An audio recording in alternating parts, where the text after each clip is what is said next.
a decision that I'm going to change my music to make it a bit more global. I think I just like the music that I like now is a bit more for everybody. So the music I make is a bit more for everybody.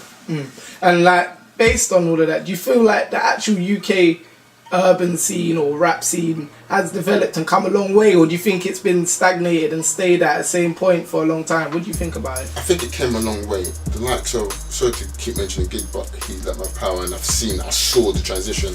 I think the likes of Gigs and a few other people have helped the scene and made it grow so much. But I think since Gigs, there haven't been anybody else that's been as powerful or as impactful as say him and Dizzy Rascal. And I think sometimes change is good, you know. And like in the UK scene at the moment, I think everyone's trying to copy each other. When I don't mean copy each other's lyrics or copy each other's flow, but I mean like copy each other's journey, you know. And I think that has something to do with the record labels as well. Like once Tiny got signed, the labels were looking for a new Tiny. Instead of looking for just a new total different person, looking for a new Tiny. Whereas in America, there's like 20 bosses in UK in rap. For instance, T.I., Jay-Z, Pharrell, I even say. There's so many different people, Jeezy, whatever, you know.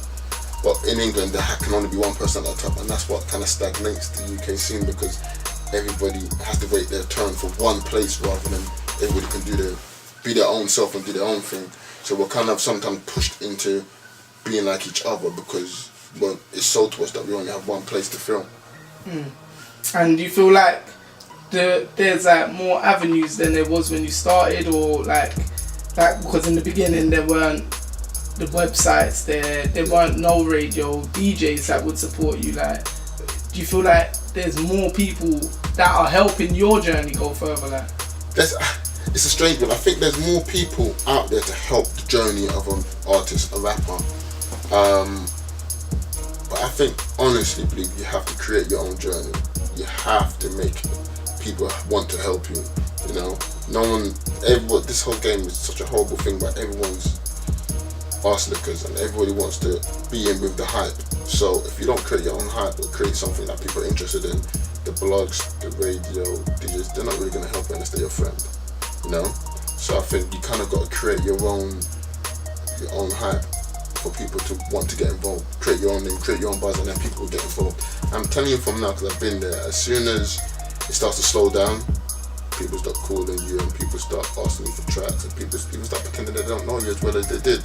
Like, I'd have a conversation with, say, like a big DJ 3 years ago when Eyes Closed was coming out, and I was all over the news, I was in Metro and all that stuff, and people, yeah, we love you, blah, blah, blah, blah, blah, blah.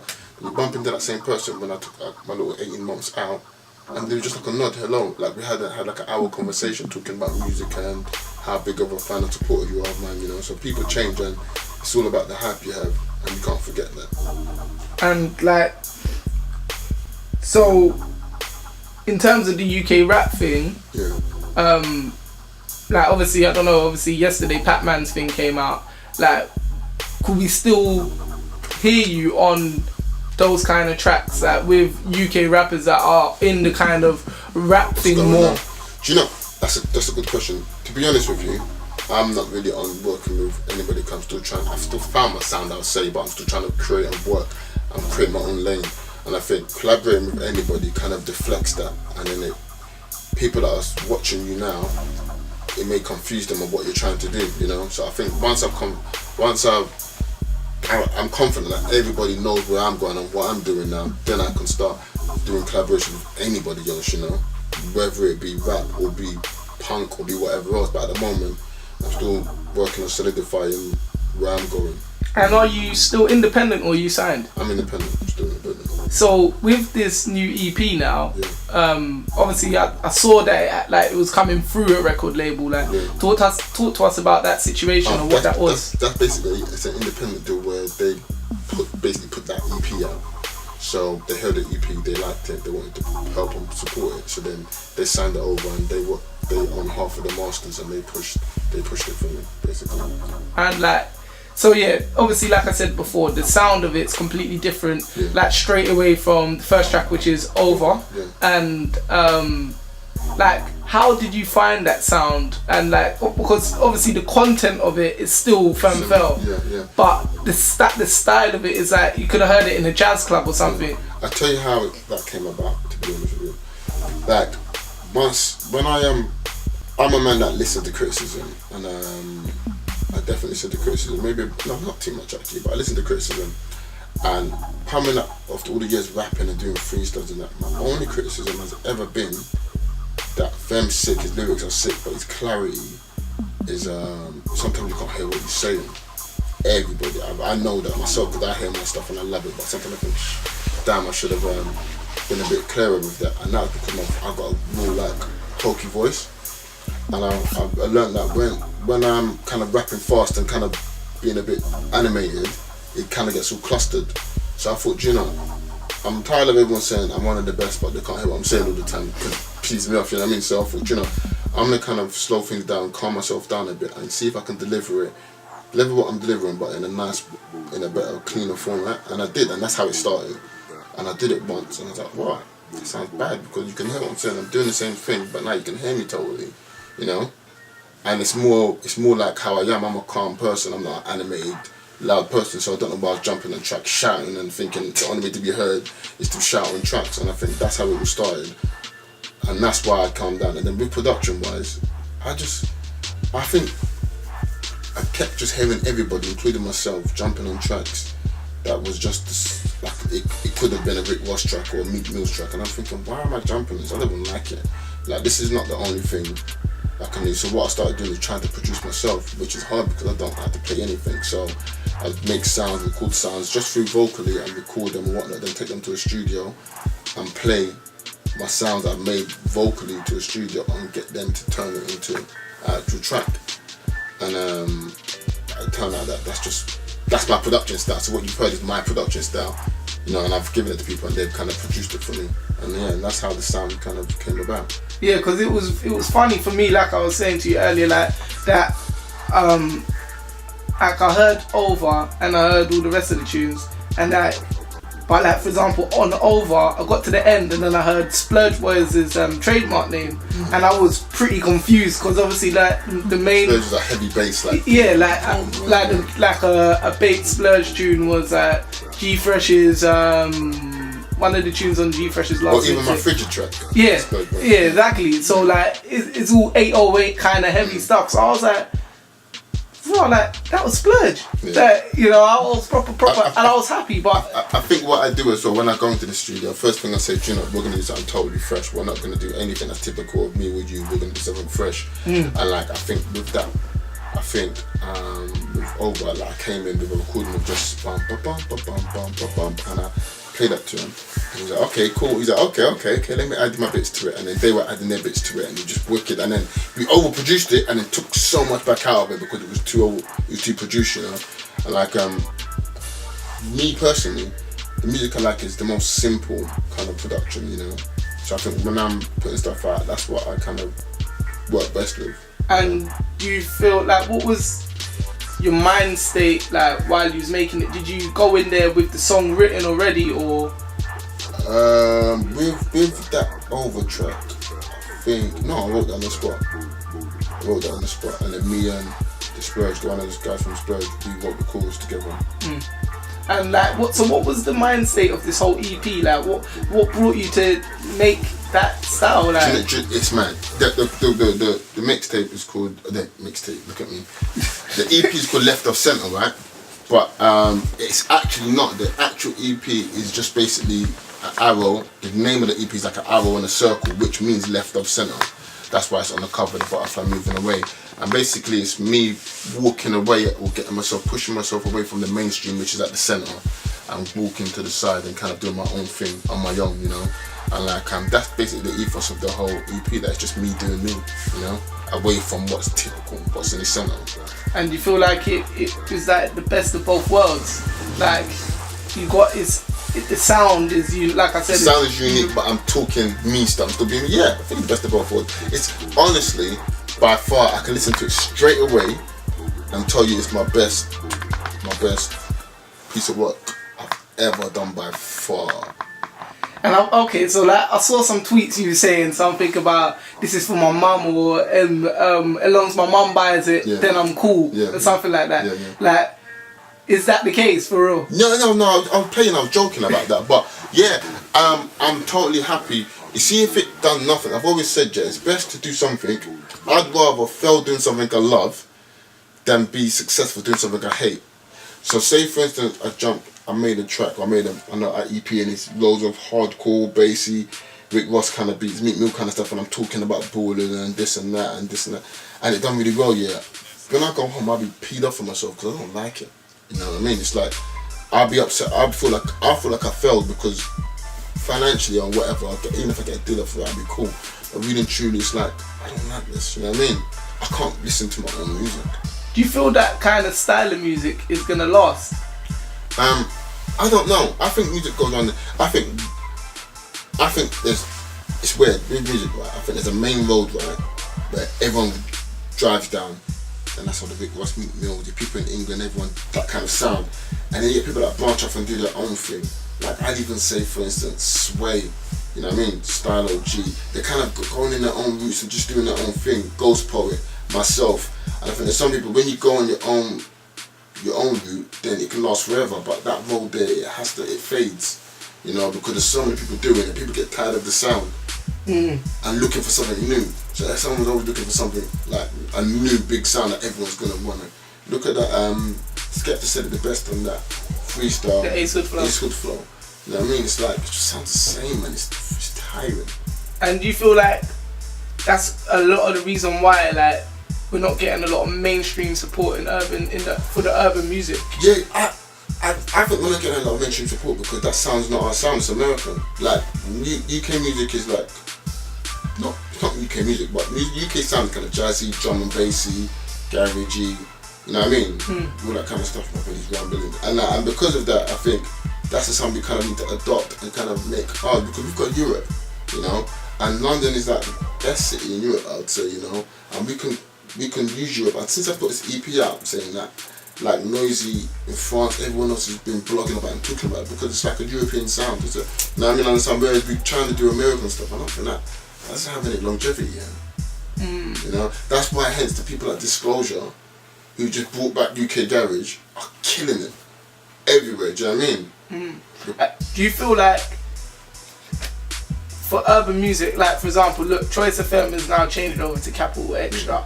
Do you feel like we've kind of lost another platform to the mainstream, or do you feel like the mainstream has adopted urban music because of a move like that? I don't, you know. I know this is controversial because everyone else is saying they do, but I think urban music is changing. Do you know what I mean? And I feel like, what's his name? What's that guy? Naughty Boy and that. That's urban, isn't it? And that's dance at the same time. I think urban music's just changing a bit, and Choice, Capital FM, Capital Extra, whatever they're called, they've got to kind of move with it, because if they don't, then they're not going to get any listeners. Because if the popularity of music's changing and it's turning into more dancey urban rather than just normal typical urban, if they don't go with it, then what's going to happen is they're going to lose listeners. If they lose their business, if they lose listeners, they're going to make less money, they're going to have to fire people or close down. So I think they're just moving with the times, you know. And is that kind of a sign, like, of the times kind of thing? Yeah, like, where, like... Defo. I think it's a sign of the times, and it takes someone, and I hate this sounds so egotistical, or Kanye West kind of style, but it takes someone like me to kind of come back with a sound of urban music that is refreshing and still for everybody at the same time for us. And I think it takes someone like me, more people like me, to push that kind of, someone even bigger than me to push that, because I think that's what's going to save and put us back on the map where we deserve to be. So you've got the answers then? I wouldn't say got the answer, but I definitely got an opinion. You know what I mean? I've got an idea of where it's supposed to be, where it's supposed to go. So. And do you feel like a few to mention, like Benny Banks and Coke, and I've heard that A-Dot, but I'm not sure. Yeah. But a couple people have been dropped recently. Yeah. Do you feel like that's because they didn't stick with the time, move with the times, or what do you think about those kind of things that's been happening? I think it's hard for them. I think it's very hard. I think it's bad A&R. A&R sign artists that maybe they shouldn't sign, or artists get signed because they've worked really hard to get somewhere, but then A&R struggle to direct their music in the right way with them, you know what I mean? That's still credible for the fans that had them at the beginning and at the same time flipped over. So I honestly don't blame the artists, I blame the A&Rs. And do you feel there are like really, really strong A&Rs in the game? No, not for urban. I'd say, and I'm gonna offend people that I like and I talk to on a daily basis in meetings, but I'd say there were maybe, I don't think there were any good strong A&Rs for the urban world, and I'll explain why. Yeah. An A&R will go on YouTube, right, and see a little girl singing, 7-year-old girl singing with an amazing voice, with one view. They'll take her, sign her, develop her, make the next Adele, or the next Ed Sheeran, or the next Jessie J, or whatnot. For an A&R to sign a rapper, he has to go on YouTube, right, see 500,000 views, see like 30,000 followers, and all that stuff. They won't listen to the actual music the person's creating. They will just see all those stats and think, yes, we can do it. So then they sign this person, right, on the back of all the views that's come from genuine fans that like the music that they were making at that time. So now what they do, they take that person and try to make something commercial, not commercial, but try to make something for everybody that can tick all the boxes. Not thinking about the fans that actually gave them the views that got them signed in the first place. You know what I mean? The artist is sat there thinking, damn, what am I going to do? I'm signed, I've got this advance, I need to make music for everyone else, I'm going to get dropped.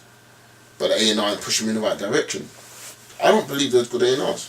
Do you feel that's like the reason why someone like Giggs maybe has survived? Because I was saying that like his new album is a Giggs album. It's a Giggs album. And his label got him knowing what his music was about and liking his music and stuck with him.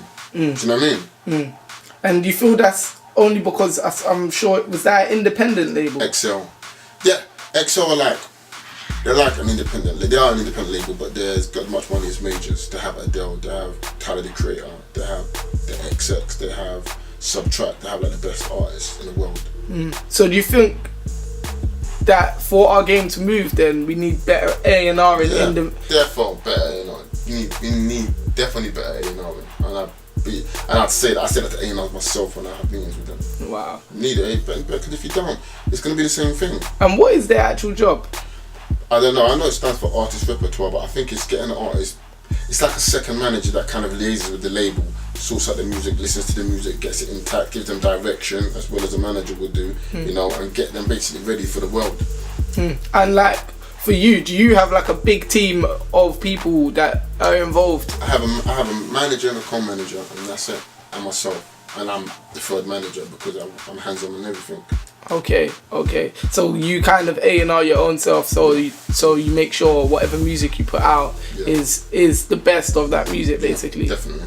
And you feel like because I think some of the people that's been around for longer now, they're paying more attention to the quality of the music, the sound, and like the engineers and all of that stuff. Definitely. But a lot of the people that are coming up ain't really paying attention. You got to pay attention to the sound quality the more. Do you know what's mad? The last mixtape I done, my goodbye mixtape, I'd call it, yeah.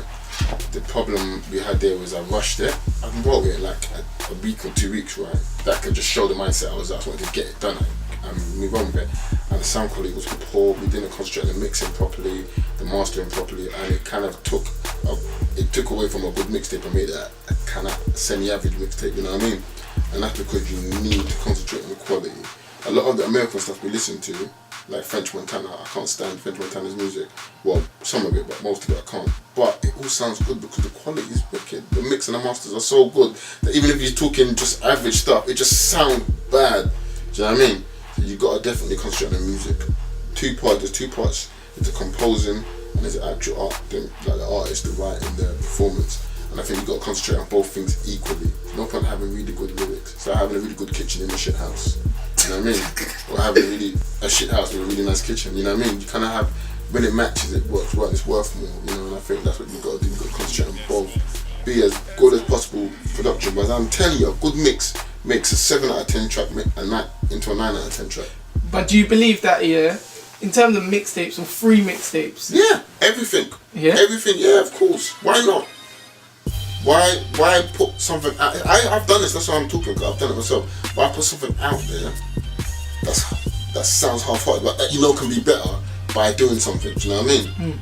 I think you've got to make the mix perfect. If I could start again, I'd make every single track I've ever done mixed perfect. But do you feel, yeah, like moving on to like free downloads and sales and whatever, like Jay-Z is probably the biggest rapper in the world, yeah? Yeah. And he just did something crazy and put his album out for free. Obviously there was a big deal behind it, he still made money from it and whatnot.